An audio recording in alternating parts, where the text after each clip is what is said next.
की चिड़ैया राम जी के खेत,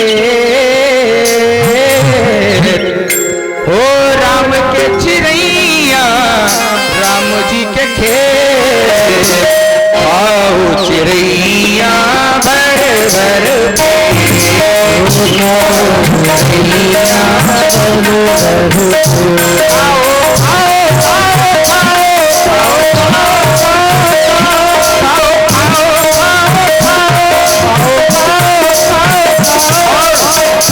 ऐसे नहीं खाओ, कैसे खाओ, भजन करते जाओ और खाते जाओ। राम गुण गाओ गाओ राम ओ राम गुण गाओ राम गुण गाओ गाओ राम गुण गाओ राम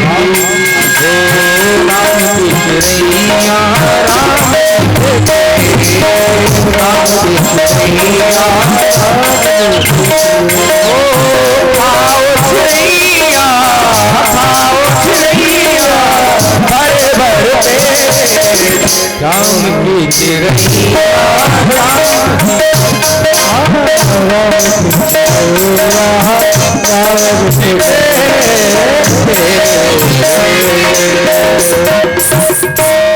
निमंत्रण देकर के बुलाते हैं, आ जाओ आ जाओ। एक बगाने के लिए रखवाली रखने के लिए रखा गए हैं, लेकिन ये तो कह रहे नहीं आओ। खेत भी राम जी के हैं, चिड़िया भी राम जी के हैं, तो भैया हम काहे रोके, हम भी राम जी के हैं। जब सब राम जी के ही हैं तो आपस में एक दूसरे के लिए छल कपट कैसा? नहीं, राम जी ने इस खेत में अन्न इसलिए पैदा किया है कि तुम भी खाओ मैं भी खाऊं। राम जी ने जो मुझको दिया है वो सिर्फ मेरे लिए नहीं दिया, ऐसा नहीं है। साईं इतना दीजिए जामे कुटुंब समाया, मैं भी भूखा ना रहूं और साधु न भूखा जा। हे राम जी इतना दीजिए जिसमें मेरा भरा पोषण भी हो जाए और मेरे दरवाजे पर जो भी आ जाए वो भूखा ना जाए, ये भाव होना चाहिए। अब तो महाराज भरत जी की तो ये प्रवृत्ति है, लेकिन इनके जो भाई हैं, भाइयों ने देखा कि अरे हम इसको रखवाली के लिए रख गए हैं, लेकिन ये तो उल्टा काम करता है।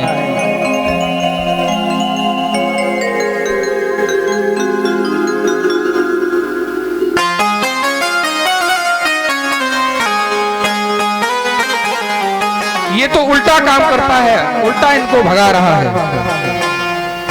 भाइयों ने कहा चलो यहाँ से भाग जाओ, हमारी आवश्यकता इस घर में नहीं है।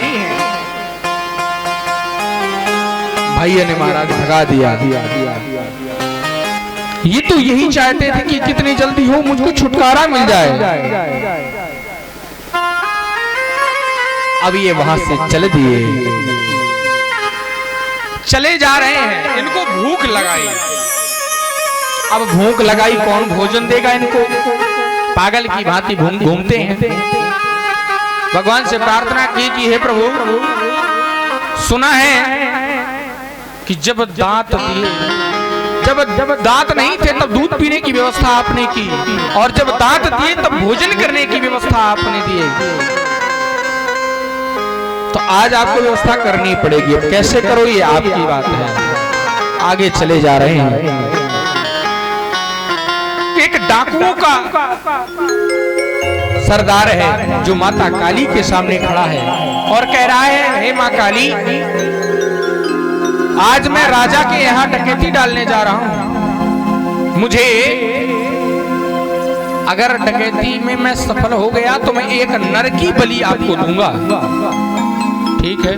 डाकू का सरदार अपनी टोली को लेकर के गया, राजा के यहाँ चोरी की और चोरी में सफल हो गया, धन को लेकर के आ गया।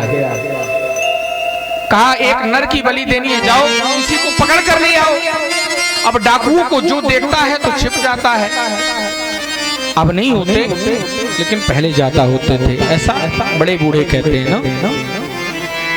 महाराज डाकू गए, कोई मिला नहीं, तो भरत जी को देखा कि यही हट्टा कट्टा है, पकड़ करके ले आए।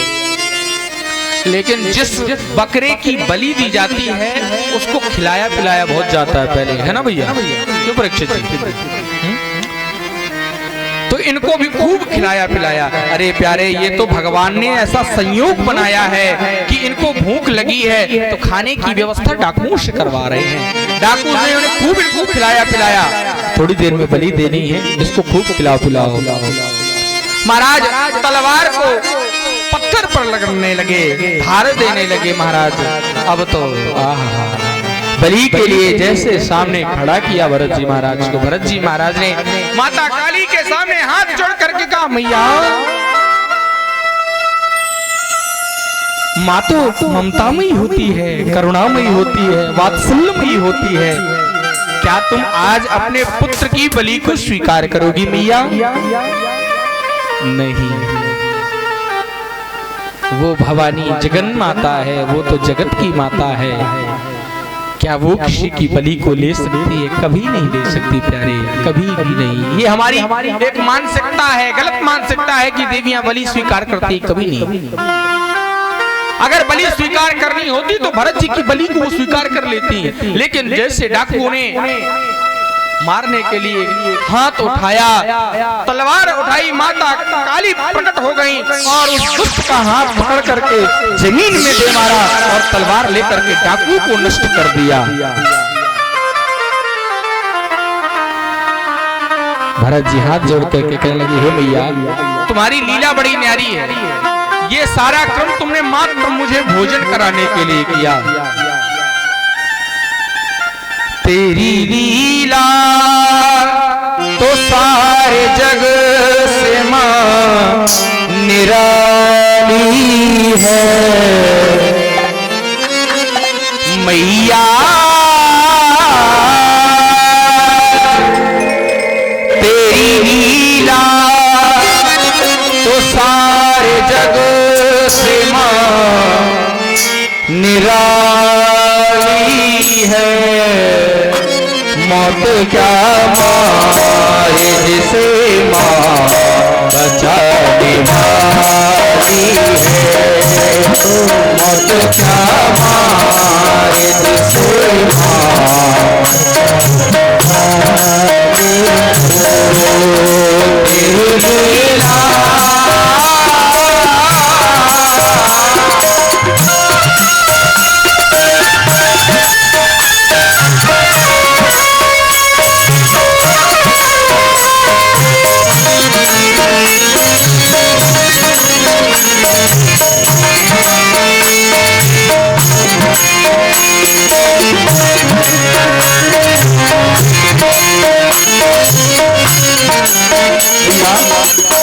मैंने सुना है तू ही दुर्गा, तू ही दुर्गा,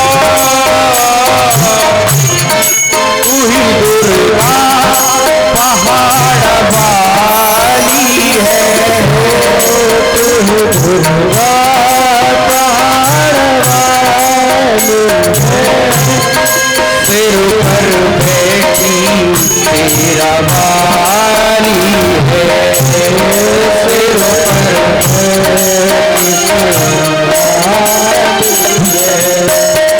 तू ही दुर्गा, तू ही दुर्गा, तू ही दुर्गा काली है, मौत क्या मारे जिसे बचाने वाली है, मौत क्या मारे जिसे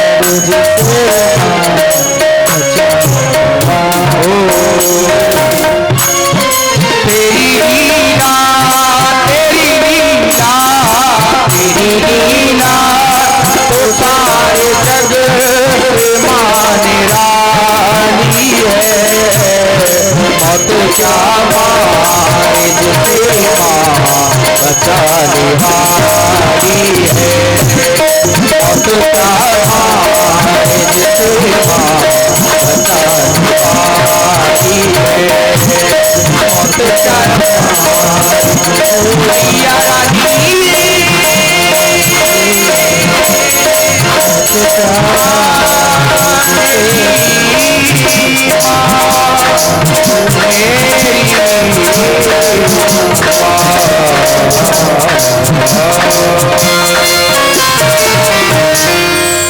बोलिए जगत जननी मैया दुर्गा की